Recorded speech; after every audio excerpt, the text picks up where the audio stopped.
Ada satu waktu Yesus diberi pertanyaan. Pertanyaan ini gampang jawabannya, tapi rumit dari segi risiko. Boleh bayar pajak kepada kaisar atau tidak? Kalau Yesus bilang boleh bayar, maka ribuan orang pengikut Yesus akan meninggalkan Yesus karena pajak terlalu mahal. Tapi kalau Yesus bilang tidak boleh bayar pajak kepada kaisar, maka dia dianggap memprovokasi masyarakat untuk melawan pemerintah. Pasti dia ditangkap.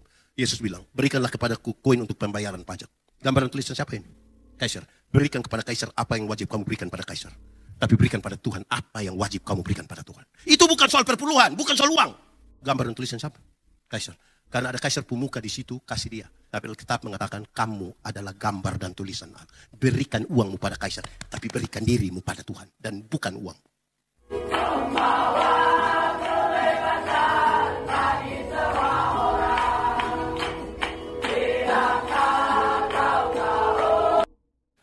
Bapak Ibu Saudara-saudara, saya dapat 45 menit ya, saya maksimalkan ini. Oke. Paulus dapat kabar dari keluarga Chloe bahwa jemaat di Korintus hampir pecah. Bahkan sudah mulai pecah sedikit-sedikit. Perpecahan di jemaat itu terjadi karena dua alasan. Berapa alasan? Satu, karena jemaat suka pilih-pilih pelayan. Sama-sama 1, 2, 3. Karena Jemaat itu di sana berpikir begini, pelayan yang baik itu harus seperti Paulus. Satu kali berkhotbah ada 2.000, 3.000 orang bertobat, itu dulu berpelayan. Separuh bilang itu kurang, pelayan yang baik itu mesti seperti Apolos. Dia seorang pengkhotbah yang luar biasa, khotbah 5-6 jam orang tidak mengantuk, itu dulu baru pelayan. Paulus dan Apolos tidak tahu apa-apa, tetapi jemaat sementara mengelompokkan diri seolah-olah ada golongan Paulus dan Apolos. Saya mau tanya, di Sejahtera ini ada berapa pendeta? Jemaat aman? Tidak pilih-pilih? Saudara-saudara, saya tidak tahu di Bandung, tapi di banyak tempat itu jemaat suka ikuti ini, warta jemaat. Di sini juga sebut sama, warta jemaat. Kalau baca baru bilang, nanti minggu ini dipimpin oleh... Di Bandung ada juga begitu. Di Sejahtera di sini ada. Itu orang ada di sini sekarang ya. Itu dia pun masalah begitu. Itu yang bikin kacau jemaat ini. Kedua, jemaat hampir pecah karena mereka semua tidak sibuk untuk melayani. Semua orang yang percaya kepada Tuhan Yesus diberi karunia-karunia Roh Kudus. Paulus mendefinisikan karunia Roh Kudus dibedakan dalam dua kelompok. Pertama, karunia motivasi. Yang kedua, karunia manifestasi. Karunia motivasi itu seperti berkhotbah, mengajar, menyanyi, mendampingi orang. Dan karunia manifestasi seperti bicara dalam bahasa roh, menerjemahkan bahasa roh, menyembuhkan orang. Orang tidak pakai itu untuk pembangunan jemaat. Orang lagi sibuk untuk membanding-bandingkan. Kalau ini pendeta yang berdoa, itu semua tidak pindah sedikit begini. Kalau kita berdoa di sebelah itu roh penuh. Bisa keluar dari jendela ke dari pintu. Paulus bilang kamu seperti anak-anak. Saya mau tanya, di Bandung juga ada yang suka beda-bedakan begitu. Ada orang tertentu yang tidak menemukan karunia apa dalam hidupnya, tapi dia sibuk dengan orang lain pun karunia. Ada juga di sini. Nah, itu yang bikin kacau jemaat itu yang bikin kacau jemaat itu. Yang tidak menemukan karunia dalam hidupnya, tapi sibuk dengan orang lain pun karunia. Ini tadi orang menyanyi. Orang tanya, tadi menyanyi bagaimana? Suara macam piring pica itu, tidak bagus itu. Akhirnya melemahkan orang. Tapi ada juga yang aneh. Misalnya dia tahu menyanyi ini. Tapi dia tidak menyanyi. Dari mimbar pendeta tanya, ada paduan suara, vokal group? Dia bilang, no. Tapi kalau dengar kabar, Gubernur Jawa Barat dan Ketua Majelis Node GPIB akan beribadah di Sejahtera Bandung. Solo dia, duet dia, vokal group dia. Paduan suara dia, tari-tarian. Itu dia pun nama karunia makam puji. Di Sejahtera sini ada juga begitu. Itu orang ada di sini. Tunjuk dia tidak apa-apa. Karena itu menghancurkan jemaat. Lalu bagaimana mengatasi hal ini? Maka ini salah satu bagian dari nasihat Rasul Paulus. Kamu mesti jaga supaya jangan bikin kacau itu jemaat. Jangan. Kamu mesti berjuang bersama-sama supaya kamu sehati sepikir di dalam Tuhan. Kamu mesti punya tujuan yang sama. Biasa kalau pikiran lain, hati lain tidak ada tujuan bersama, itu yang menghancurkan persekutuan jemaat. Dan bagaimana hal itu bisa terjadi?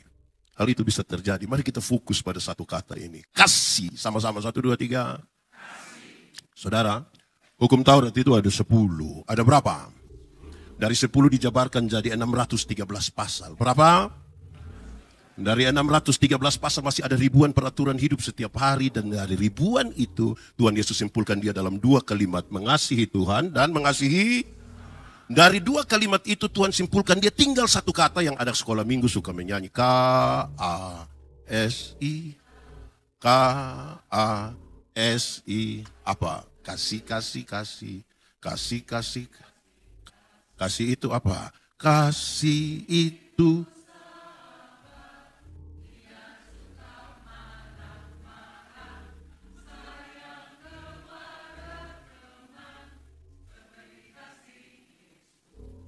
Paulus waktu bicara dalam pertama Korintus pasal 12, dia bilang, kamu yang seperti anak-anak itu, tidak bagus untuk pembangunan jemaat. Kalau lihat ini karunia, kamu harus dapat satu. Kamu harus punya karunia yang paling utama dan menurut Paulus, pertama Korintus pasal 13, karunia yang paling utama adalah kasih. Satu, sabar dalam Alkitab berkaitan dengan sabar terhadap situasi, sama-sama. Ada situasi tertentu dalam hidup ini yang kita sudah tidak suka lagi. Tapi firman Tuhan bilang apa? Sabar. Ada sakit penderitaan yang kita tidak mau jalani lagi. Tapi firman Tuhan bilang apa? Ada tanggung jawab pelayanan yang sebenarnya kita sudah tidak mau lagi. Mau tunggu kapan habis periode sudah. Tapi firman Tuhan. Ada juga di sini begitu. Ada. Tapi firman Tuhan bilang apa? Ada pendeta yang khotbah sudah terlalu lama. Orang sudah pemalas dengar. Tapi firman Tuhan bilang... sabar.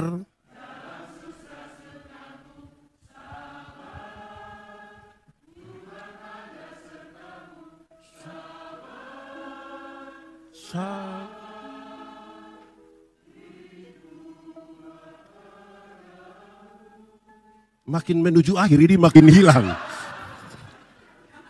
Itu pertama. Yang kedua, sabar terhadap orang. Sama-sama, 1, 2, 3. Ada orang-orang tertentu dalam hidup ini yang terlalu menjengkel. Tapi firman Tuhan bilang, ada tetangga-tetangga dekat kita punya rumah itu yang terlalu Tapi firman Tuhan bilang, ada pendeta-pendeta ini yang terlalu Tapi firman Tuhan bilang, ada juga jemaat itu yang terlalu Tapi firman Tuhan bilang, ada majelis jemaat ini yang terlalu Tapi firman Tuhan bilang, ada anggota paduan suara ini terlalu Tapi firman Tuhan bilang, ada suami-suami terlalu Tapi firman Tuhan bilang, ada juga istri-istri. Ada kok tidak? Siapa pun istri itu? Tapi firman Tuhan bilang apa? Ada orang yang duduk di kita punya samping kiri atau samping kanan ini terlalu. Tapi firman Tuhan bilang apa? Sekali lagi, sabar.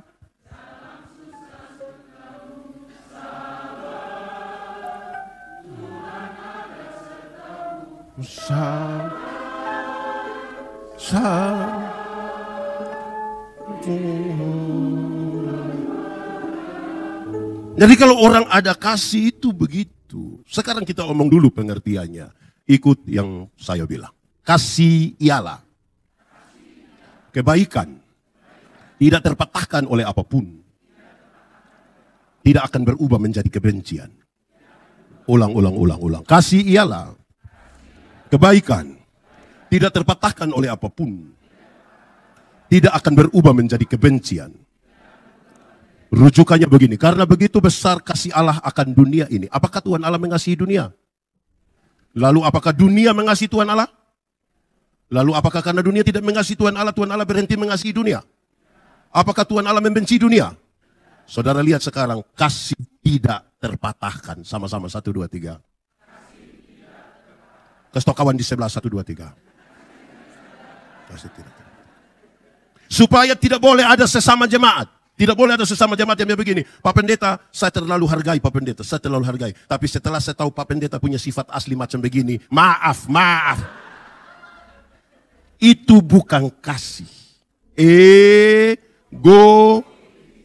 Saudara, orang egois itu ada di jemaat kok tidak? Di sini ada kok tidak? Dia majelis. Saudara bayangkan kalau kita hidup tanpa kasih, tanpa kesabaran. Ini cita-cita untuk membangun sebuah tubuh Kristus yang baik bisa jadi. Ikuti saja rapat majelis jemaat. Ada orang itu yang kalau omong itu, dia mau semua orang dengar. Tapi orang omong dia tidak mau dengar. Di sini ada. Dia faham apa itu? Jangan masuk di situ.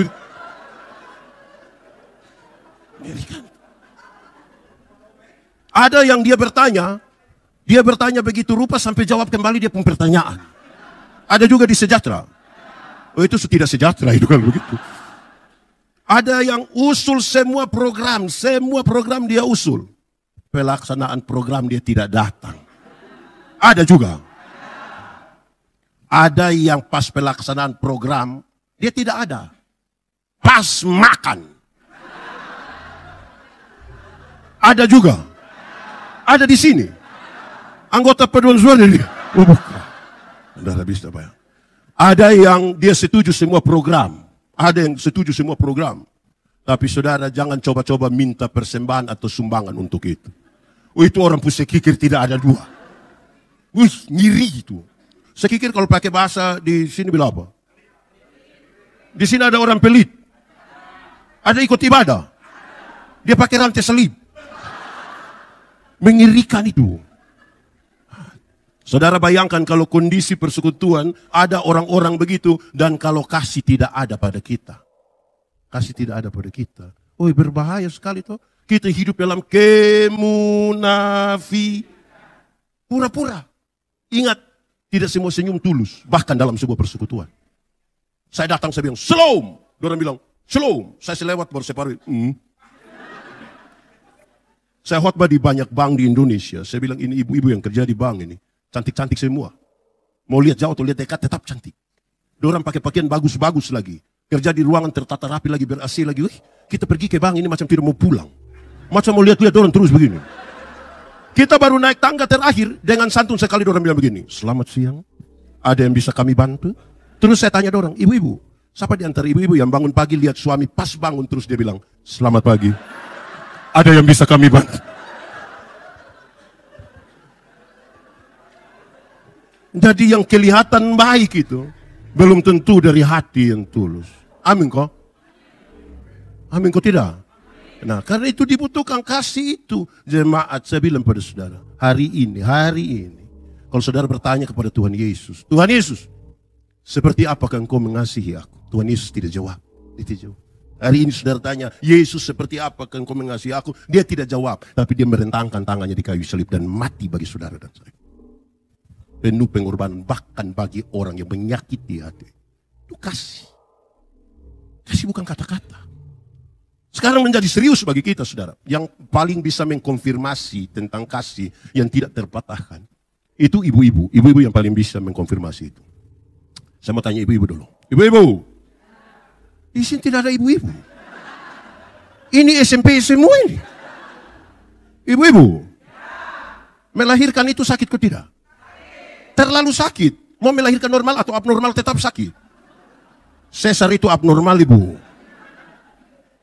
Waktu ibu-ibu sakit melahirkan. Kami suami saja tidak bantu.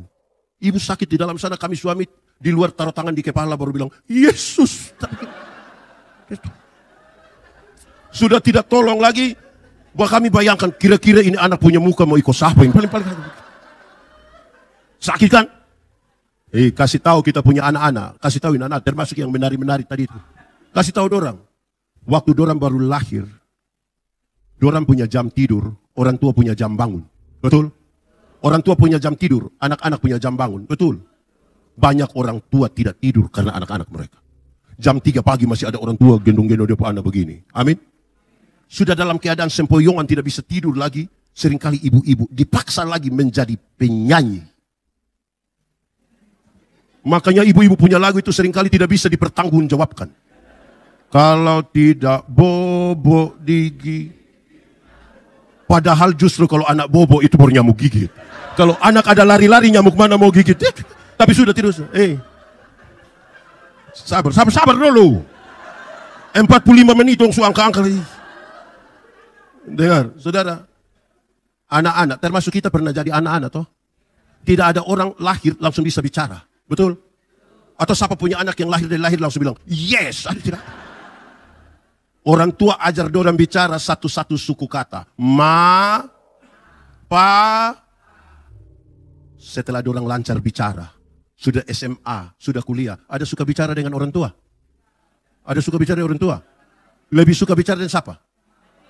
Tidak tahu bicara, kita ajar bicara, sudah lancar bicara, lebih suka bicara dengan teman daripada dengan orang tua. Pertanyaan terakhir, siapa suruh kasih makan dorang? Kenapa mau kasih makan itu manusia-manusia begitu itu? Sama-sama, 1, 2, 3. Kasih tidak terpatahkan. Dorang tidak tahu jalan, kita ajar dorang jalan. Pegang di tangan baru bilang, te. Jalan belakang itu. Sudah lancar jalan, ada suka bicara dengan orang tua? Lebih suka jalan dengan siapa? Pertanyaan terakhir, siapa suruh kasih makan itu manusia? Sama-sama 1, 2, 3. Kasih tidak. Orang tua sampai bilang begini, anak-anak, asal kamu mau sekolah tinggi, biar kami orang tua ikat perut, tidak apa-apa. Pernah dengar itu kalimat? Orang tua kalau sampai omong ikat perut itu bukan berarti dia mau pakai stagen. Tapi dia berhutang demi anak-anak mereka sekolah. Betul? Kasih tidak terpatahkan. Orang tua lahirkan kita banyak-banyak. Tapi tidak pernah titip kita di mana-mana kan? Betul kok tidak? Tapi ada banyak anak yang sudah sukses. Bisa sepakat titip di orang tua di panti jompo. Amin. Yang sudah titip dan rencana titip batal. Batal sudah. Karena hari ini kita titip di orang, besok anak-anak titip kembali kita. Hidup ini hanya ganti siapa titip siapa. Orang tua tidak pernah. Orang tua itu memang luar biasa itu. Apa kerinduan terbesar dari orang-orang tua karena kasih? Berkumpul kembali dengan orang-orang yang dicintai. Tapi kirimin anak dong datang di Bandung, merantau ke Bandung. Tidak pernah telepon orang tua. Anak banyak-banyak. Hanya foto di rumah. Ini ada di rumah di kampung di NTT. Pendeta datang, ini siapa? Siapa anak pertama? Ini ketua panitia kegiatan corak budaya NTT. Tapi dia tidak pernah telepon yang ini tidak pernah. Dorang online berjam-jam tapi tidak pernah telepon orang tua. Nanti orang tua mati baru dorang telepon ulang-ulang. Jangan kubur dulu sebelum saya sampai. Mau kasih takut siapa? Mau kasih takut siapa itu? Tolong orang tua masih hidup ini yang kirim. Kirim beras kah, kirim minyak goreng kah? Orang tua masih hidup dong tidak kirim. Orang tua mati baru dong bawa babi besar. Itu juga utang. Sampai sana sengaja pukul babi pun perut. Lihat ini. Orang tua masih hidup itu kasih beli jas dia pakai sebagai tanda kasih. Dia rumah sumiring begini perbaiki. Di kampung rumah miring dong tidak perbaiki. Mati baru bikin kuburan pakai keramik. Gambar Tuhan Yesus baru tulis Immanuel. Immanuel siapa yang macam itu? Tidak bisa. Urus yang sekarang. Saudara lihat betapa pentingnya kasih itu. Amin. Saudara renungkan, saudara berapa bersaudara? Kalau saudara berapa bersaudara, ingat baik-baik. Mama yang 1 orang dengan kasih bisa mengurus kita 5 orang. Tapi kita 5 orang yang sukses di Bandung belum tentu urus mama yang hanya 1 orang. Kita menyanyi, kita menyanyi. Kasih ibu.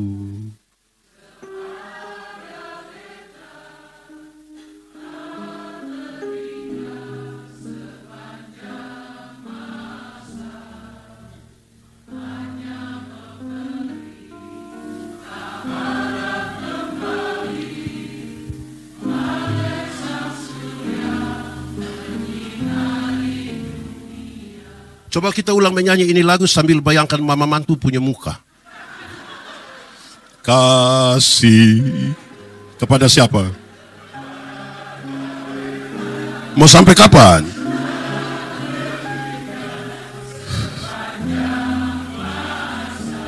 Hanya apa? Harap kembali kok tidak? Seperti apa?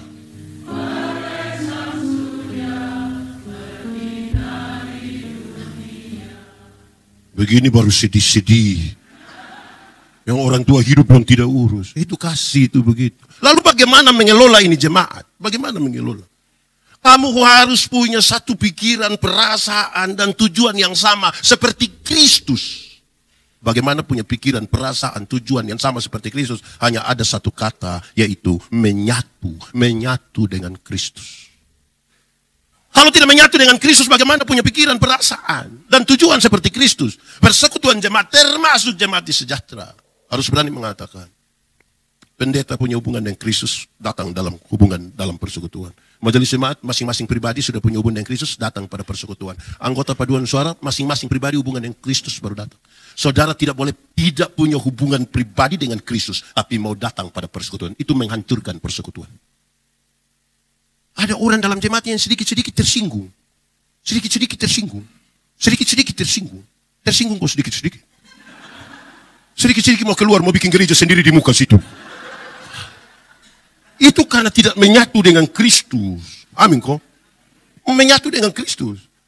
Dan syarat dari kesatuan dengan Kristus adalah menjaga kekudusan. Sama-sama, 1, 2, 3.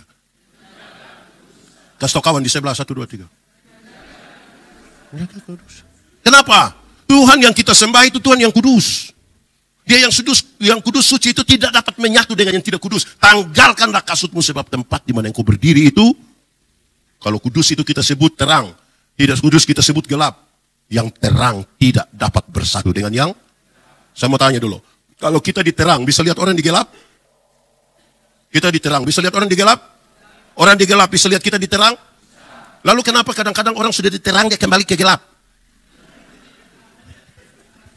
Karena dia suka begini, dia suka begini.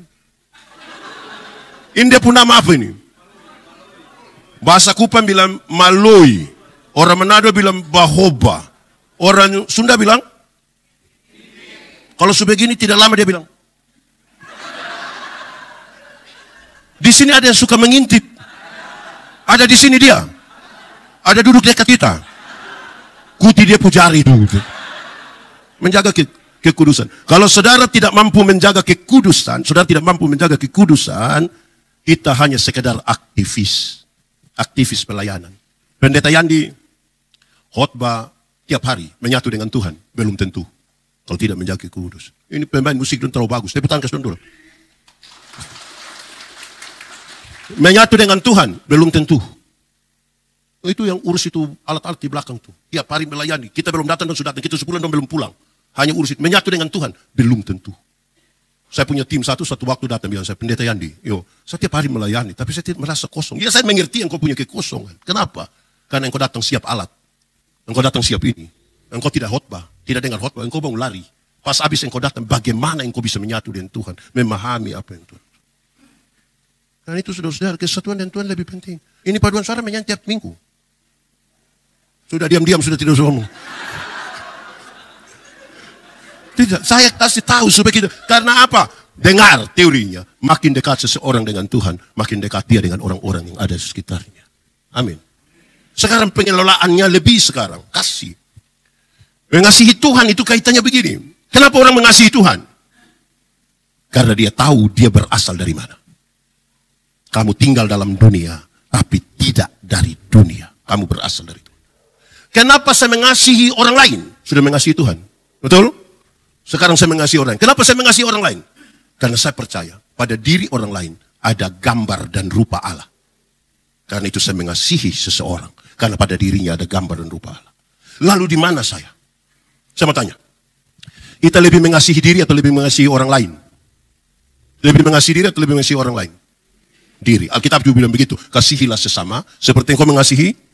Kalau engkau tidak mampu mengasihi dirimu, tidak mungkin engkau mengasihi orang lain. Tidak mungkin. Sekarang saya mau tanya. Kalau orang mengasihi dirinya, apakah dia mau dia punya diri terluka? Dia mau dia sakit hati? Kalau begitu. Ada orang yang saudara benci ke tidak? Ada ke tidak? Dia ada di sini. Ada di sini ke tidak? Coba lihat dia. Kenapa lebih banyak lihat saya? Saudara benci saya. Saya tanya saja begini, pendeta Yandi benci sama vikaris. Yang rugi pendeta Yandi atau vikaris? Setiap kali pendeta Yandi lihat dia, pendeta puas hati senang atau tidak? Setiap kali orang bicara kebaikan dari vikaris, sepuas hati senang atau tidak? Setiap kali vikaris bilang, "Shalom pendeta," sepuas hati senang atau tidak? Kalau saya mengasihi diri saya harus berhenti membenci dia. Amin. Itu kasih. Itu kasih. Coba renungkan sudah. Ini kenapa saudara lihat saya? Kasih itu menolong kita untuk lebih. Dalam kasih itu kita menerima. Dalam kasih itu kita berkorban seperti Kristus. Dalam kasih itu kita mengampuni. Amin. Karena itu serius bagi kita. Tiap-tiap orang harus menyatu dengan Tuhan. Dalam kasih itu kita taat. Kristus itu taat. Bahkan taat sampai mati. Karena kasihnya yang besar. Bayangkan kalau waktu itu Kristus tidak taat. Kita tidak selamatkan. Tidak boleh ada satu hal pun di dunia dalam persekutuan yang kemuliaannya melebihi ketaatan dari orang. Saya kasih contoh saja. Di Sejahtera ini ada katekisasi. Berapa tahun? Berapa lama? Berapa kali tidak pertemuan, tidak boleh ikut CD? 3 kali. Ada orang yang datang tanya pendeta, ini kali ini ada baptis, ada CD kok? Ada. Kenapa? Kita punya anak yang kuliah dokter itu di Jakarta itu. Anak pintar sekali. Iya itu dosen belum tahu, dia sudah tahu. Kenapa itu? Nanti pas liburan ini dia datang, bolehkah pendeta langsung teguhkan dia? Pendeta tidak bisa begitu. Tersinggung dia orang tua. Kenapa orang lain boleh taat ikut, dia tidak taat? Dia terlalu apa? Ancam lagi mau keluar. Di sini ada. Taat karena kasih. Karena kasih yang besar itu dia mati di kayu salib. Sebagai bukti kasih. Mati di kayu salib. Kenapa pendeta-pendeta suka bertengkar di media sosial itu? Satu hujat satu gereja menghujat gereja lain. Kenapa? Karena kita lagi bertengkar hal-hal di luar kemuliaan salib. Hanya untuk membesarkan diri, hanya untuk membesarkan organisasi. Kita lupa pada kemuliaan salib yang penuh dengan kasih. Ada satu lagu lama. Orang tua pasti masih ingat. Yang anak baru dulu latihan itu lagu tahu. Pada saat tubuh jauh dari, lihat salib Tuhan. Lihat salib Tuhan berdiri. Sepotong kayu. Tanda dosa besar. Tanda dosa. Di sana Tuhanku. Di sana Tuhanku telah mati. Ku datang pada salib itu. Ku datang pada salib. Ku kenangkan cinta Tuhan. Ku kenangkan cinta Tuhan. Ya ku jatuh pada kakinya. Ya ku jatuh pada kaki. Sana ku dapat ampun dosa. Dapat. Orang kalau datang pada salib Kristus hanya ada 2 gerakan. Pertama dia akan menunduk, merasa tidak ada arti dan dia hanya akan mengaku dosa. Yang kedua kalau dia menengadah dia angkat tangan sambil berkata, aku berserah. Aku berserah kepada Juru Selamat. Kenapa ada orang sombong dalam jemaat dan menghancurkan persekutuan jemaat? Karena dia bukan lihat ke atas dan menunduk. Dia lihat ke kiri kan. Kalau orang melihat kepada orang lain, kemungkinan sombong itu ada. Lama-lama orang lain yang beli motor dia yang tidak tidur di rumah. Karena dia, itu serius bagi kita untuk memahami kasih yang besar. Dalam kasih itu kita melakukan apapun. Saudara bayangkan. Ini hari saya lihat, saudara tepuk tangan dulu. Saya rasa orang di Bandung ini rajin-rajin gereja semua ini. Dia sampai duduk di luar sana itu. Tiap minggu begini. Tidak kan saya hanya tanya ini. Terlalu. Ini Ini majelis jemaat atur kok kas besar ini gereja, bikin gereja besar. Kidus takut. Mau bikin gereja, saya mau tanya, pakai itu ada rumah sendiri pakai itu? Ada. Waktu kerja sendiri atau kumpul jemaat? Kerja sendiri. Masing-masing kita ada rumah sendiri. Ada. Hei, saudara tahu. Bikin rumah sendiri-sendiri bisa. Masa rame-rame bikin satu rumah gereja tidak bisa? Itu hanya orang sekikir itu. Masa bikin rumah sendiri bisa? Orang bikin rumah, gitu, misalnya masing-masing kita ada 100 orang. Masing-masing bikin dia rumah sendiri. Bisa toh? Masa 100 orang kumpul bikin satu rumah tidak bisa? Aneh itu ada. Parah itu. Bermasalah itu. Apalagi kita berdoa bahwa Tuhan turut bekerja di sini. Amin. Saudara, waktu kita bangun gereja ini dalam kasih, ini bukan sumbang. Tata ibadah kita menegaskan yang sangat baik. Di bagian itu disebutkan dengan nomenklatur yang mantap. Persembahan. Sama-sama, 1, 2, 3.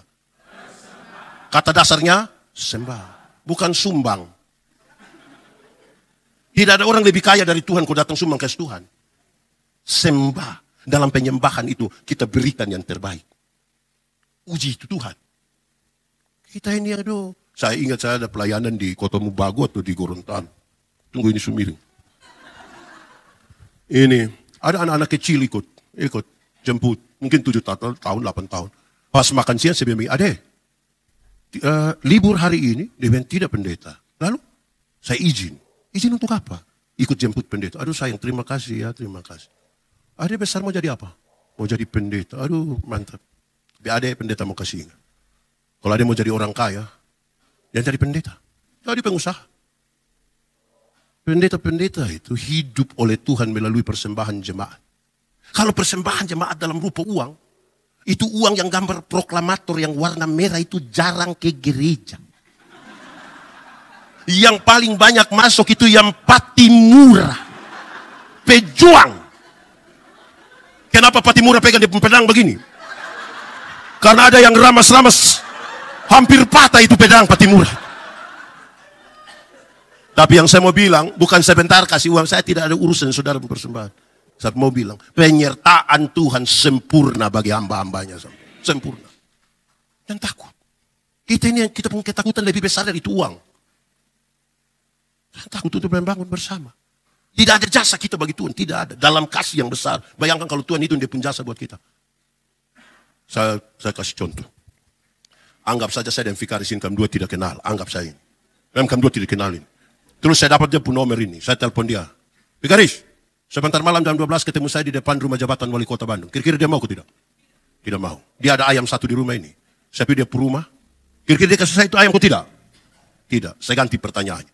Saya mau kasih dia mobil baru 1. Kira-kira dia mau atau tidak? Terus saya beli kasih dia mobil baru cuma-cuma saya kasih dia misalnya Toyota Alphard 1 dia dapat. Ada perubahan tingkah laku dari dia ke saya, kok tidak? Saya telepon jam 12 malam, dia datang, kok tidak? Tapi dia ke rumah, ada ayam dia kasih, kok tidak? Kenapa tiba-tiba dia baik begini? Karena dia telah menerima sesuatu yang cuma-cuma, yang sangat mahal harganya. Dia tidak jadikan itu sebagai sebuah balasan, tapi sebagai sebuah ungkapan syukur. Ada satu waktu Yesus diberi pertanyaan. Pertanyaan ini gampang jawabannya, tapi rumit dari segi risiko. Boleh bayar pajak kepada kaisar atau tidak? Kalau Yesus bilang boleh bayar, maka ribuan orang pengikut Yesus akan meninggalkan Yesus karena pajak terlalu mahal. Tapi kalau Yesus bilang tidak boleh bayar pajak kepada kaisar, maka dia dianggap memprovokasi masyarakat untuk melawan pemerintah. Pasti dia ditangkap. Yesus bilang, berikanlah kepadaku koin untuk pembayaran pajak. Gambaran tulisan siapa ini? Kaisar. Berikan kepada kaisar apa yang wajib kamu berikan pada kaisar. Tapi berikan pada Tuhan apa yang wajib kamu berikan pada Tuhan. Itu bukan soal perpuluhan, bukan soal uang. Gambaran tulisan siapa? Kaisar. Karena ada kaisar pemuka di situ, kasih dia. Tapi Alkitab mengatakan kamu adalah gambar dan tulisan Allah. Berikan uangmu pada kaisar, tapi berikan dirimu pada Tuhan dan bukan uang. Setiap orang yang memberikan dirinya, itu yang paling mahal dalam pemberian diri. Kalau diri saja dia berikan, apalagi yang lain. Periksa kembali relasi dan kasih kita kepada Tuhan. Saya mau tambah waktu sedikit.